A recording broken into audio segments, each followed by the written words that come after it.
Welcome to Star Bios, the podcast where we dive into the fascinating lives of Hollywood's most iconic stars. I'm your host, Casey Gold, and today we're shining the spotlight on the incomparable Bing Crosby, a man whose velvety smooth baritone voice, effortless charm on screen, and captivating stage presence have left an indelible mark on the entertainment industry. With a career spanning over 5 decades, Bing Crosby is widely regarded as one of the most popular and influential entertainers of the 20th century, and his appeal continues to endure long after his passing, leaving behind a legacy that still captivates audiences worldwide. Born Harry Lillis Crosby Jr. on May 3, 1903, in Tacoma, Washington, Bing Crosby's early life was marked by a strong Catholic upbringing, which would later influence his values, principles, and even his music. His father, Harry Crosby Sr., was a brewery accountant with a passion for reading and poetry, while his mother, Catherine Harrigan, was a homemaker who encouraged her son's early interest in singing. The youngest of 7 children, Bing grew up in a lively household filled with music, where his mother would often sing to him and his siblings, instilling in them a love for melody and harmony that would stay with them forever. As we imagine the Crosby family's home, we can almost hear the sounds of laughter, singing, and instruments filling the air. The house was always filled with the aroma of freshly baked cookies and the smell of pipe smoke wafting from Harry Sr.'s favorite armchair. It was a warm and welcoming place, where music was an integral part of everyday life, and Bing's early fascination with singing was nurtured by his family's encouragement. His parents, though not musicians themselves, recognized the importance of creative expression and supported their children's artistic endeavors, whether it was playing instruments, singing, or even writing poetry. The Crosby families moved to Spokane, Washington, when Bing was just 3 years old, proved to be a pivotal moment in his young life. It was there that he developed a strong bond with his older brother, Everett, who would later become his manager and confidant. The brothers' close relationship was fostered by their parents, who encouraged their children to explore their creative interests together. Bing's early fascination with music was further nurtured by the family's attendance at church services, where he would often sing in the choir, his voice blending with the other parishioners in perfect harmony. As a young boy, Bing attended Gonzaga Preparatory School, a Catholic high school in Spokane, where he began to develop his singing voice under the tutelage of Father William S. McMahon. The priest, recognizing Bing's talent, encouraged him to pursue music as a career, even offering to provide him with singing lessons. This early guidance had a profound impact on Bing's future, instilling in him a sense of discipline and dedication that would serve him well throughout his life. Under Father McMahon's watchful eye, Bing learned the fundamentals of music theory, practiced vocal exercises, and honed his skills as a singer, laying the foundation for his later success. The Crosby family's love for music was not limited to Bing alone. His siblings were also musically inclined, and the household often resonated with the sounds of laughter, singing, and instruments. This joyful atmosphere played a significant role in shaping Bing's personality and artistic style, which would later become characterized by his warm, affable, and relaxed demeanor on stage and screen. His family's musical influences ranged from traditional Irish folk songs to classical music, and even popular tunes of the time, which exposed Bing to a wide range of genres and styles that would eventually shape his unique sound. Growing up in the early 20th century, Bing was exposed to a wide range of musical influences, from Al Jolson's charismatic stage presence to Enrico Caruso's operatic vocals. He was particularly drawn to the popular music of the time, including jazz and blues, which he would often listen to on the radio or at local vaudeville shows. These early influences not only shaped his musical tastes, but also helped him develop a unique vocal style that blended the smoothness of a crooner with the swagger of a jazz singer. As he listened to these performers, Bing began to envision himself on stage, entertaining crowds with his own brand of music, and this dream would drive him to work tirelessly towards achieving his goal. As Bing entered his teenage years, he began to explore his passion for music more seriously, singing in local talent shows and forming a small band with his friends. This early experimentation with performance laid the groundwork for his future success, teaching him valuable lessons about stage presence, audience engagement, and the importance of connecting with his listeners. He learned how to read an audience, how to tailor his performances to their tastes, and how to build a rapport with them that would keep them coming back for more. The historical context of Bing's early years was marked by significant social and cultural changes. The United States was experiencing a period of rapid growth and transformation with the rise of urbanization, industrialization, and mass media.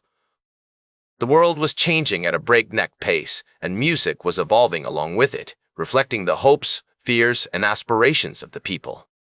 Bing's music would eventually become a reflection of this era, capturing the spirit of a nation in flux and providing a soundtrack for the Roaring '20s. His parents' encouragement, his brother's support, and his teacher's guidance helped him develop his talents and pursue his dreams, even when the road ahead seemed uncertain.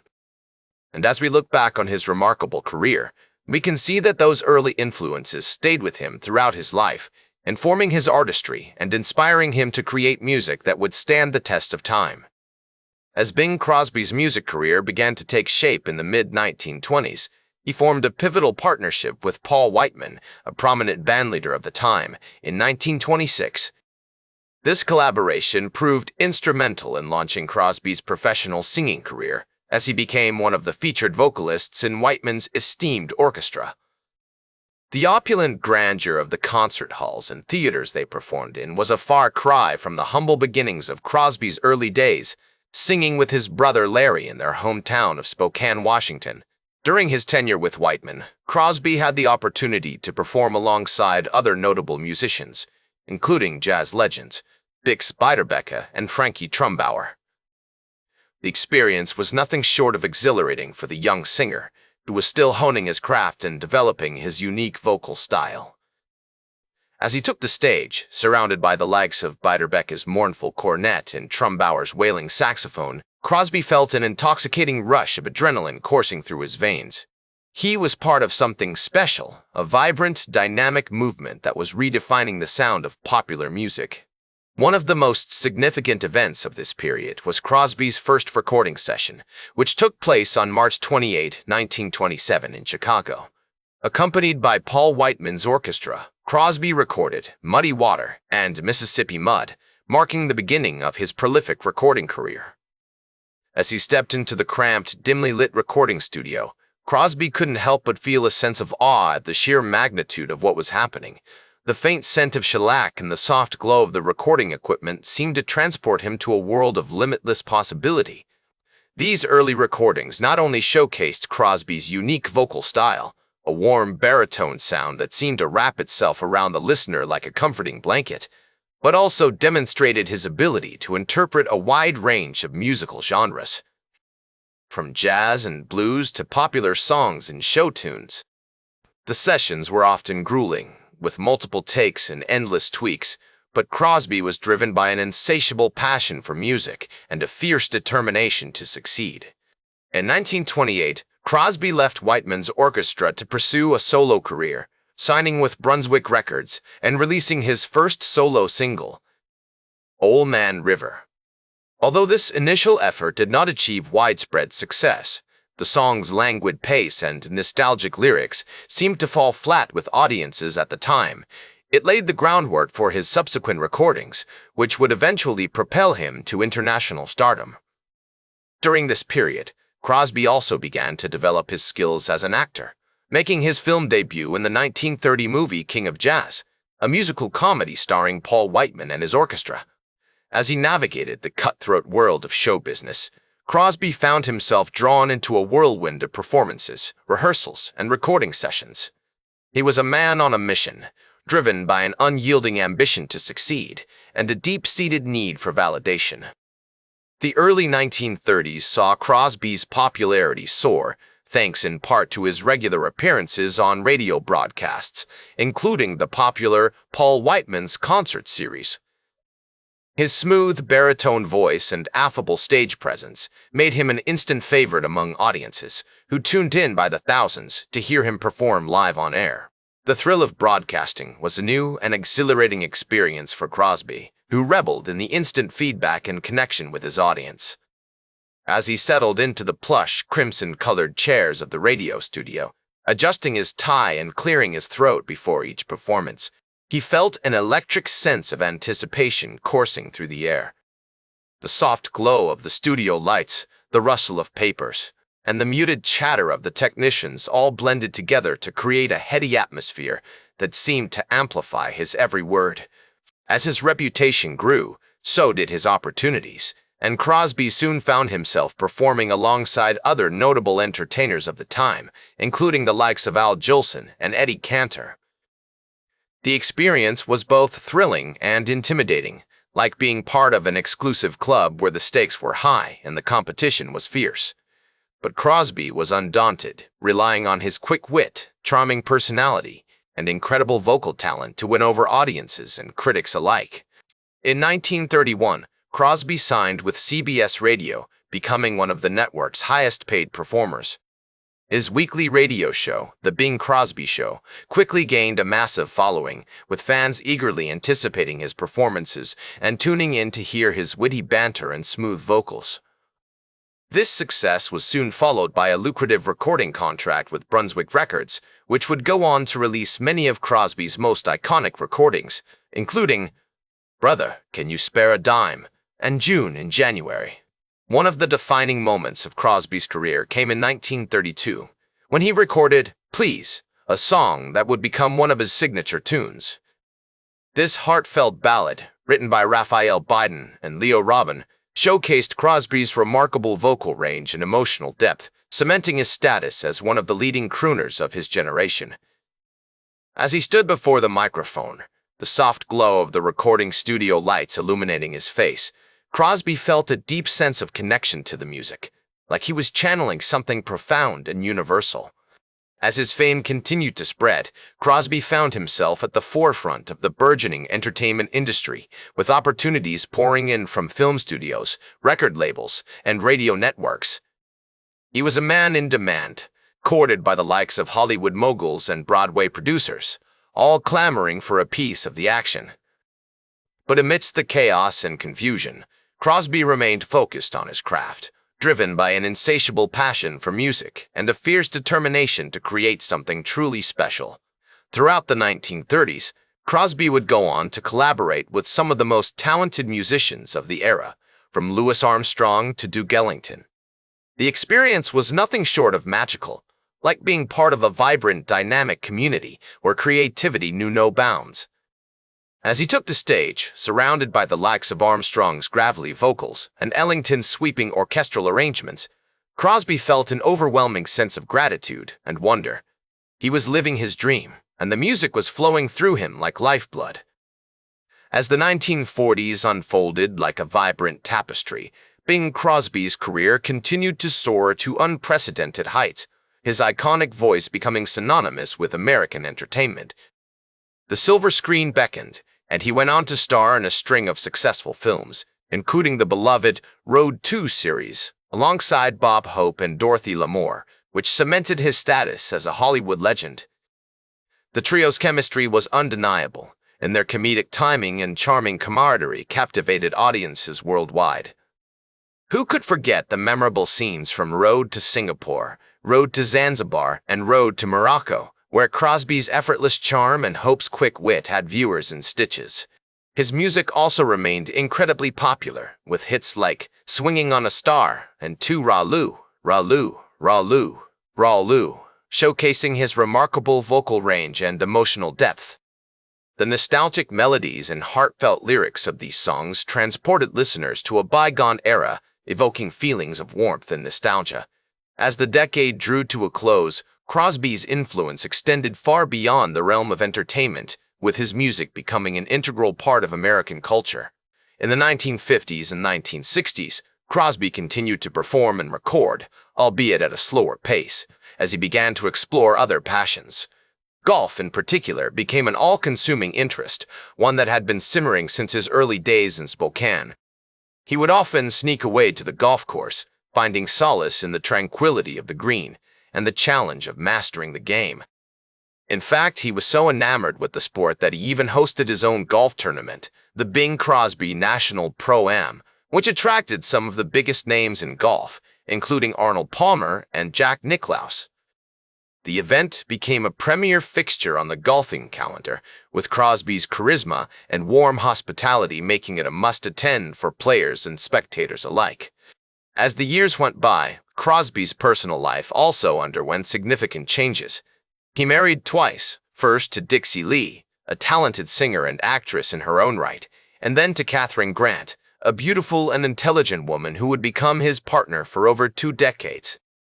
With Catherine, he had 3 children, Harry, Mary Frances, and Nathaniel, and despite his busy schedule, he remained devoted to his family, always making time for them and prioritizing their needs. He was known to be a loving father and husband, with a quick wit and a kind heart, often regaling his family with stories of his adventures in Hollywood and on the golf course. In his later years, Crosby continued to perform, albeit with less frequency, as he began to feel the effects of time and aging. However, his passion for music never wavered, and he remained committed to his craft, always striving for perfection and pushing himself to new heights. His final public performance was in 1977, just months before his death, at the Brighton Centre in England, where he sang with his usual warmth and conviction, leaving the audience in awe of his enduring talent. As he looked back on his remarkable career, Crosby reflected on the incredible journey he had been on, saying, "I've been fortunate enough to have had a long and varied career, and I'm grateful for every moment of it." His eyes would twinkle with nostalgia as he recalled the early days of radio, the thrill of making his first film, and the countless nights spent performing on stage, surrounded by the brightest stars in Hollywood. He was a true legend, and his legacy continued to inspire new generations of entertainers. Bing Crosby passed away on October 14, 1977, at the age of 74, while playing golf in Spain, doing what he loved most. His death was met with an outpouring of tributes from around the world, as fans and fellow entertainers alike remembered his incredible talent, charming personality, and lasting impact on American entertainment. Frank Sinatra, a close friend and admirer, eulogized him, saying, "Bing was a giant, a true original, and a dear friend. He will be deeply missed, but his music and legacy will live on forever." Today, Bing Crosby is remembered as one of the most iconic and influential entertainers of the 20th century. His music remains widely popular, with his Christmas album, White Christmas, continuing to be a holiday staple, played in homes and shops around the world during the festive season. The album's title track, with its haunting melody and Crosby's soothing vocals, has become an integral part of our collective cultural heritage, evoking feelings of warmth, comfort, and nostalgia. His legacy extends far beyond his own performances, however, as he paved the way for future generations of singers, actors, and entertainers. Elvis Presley, a huge admirer of Crosby's work, often credited him as a major influence, while other artists, such as Dean Martin and Tony Bennett, followed in his footsteps, building on the foundations laid by this entertainment pioneer. His talent, charisma, and dedication to his craft inspired countless individuals, from the brightest stars in Hollywood to the humblest of music lovers. He embodied the spirit of a bygone era, one of elegance, sophistication, and refinement, yet his appeal remains timeless, transcending generations and genres. His legacy will continue to inspire and delight audiences for generations to come, ensuring that his music, movies, and memory remain an integral part of our shared cultural heritage. That's all for today's Star Bios. Remember to like, share, and subscribe. And until next time, I'm Casey Gold reminding you to keep shooting for the stars.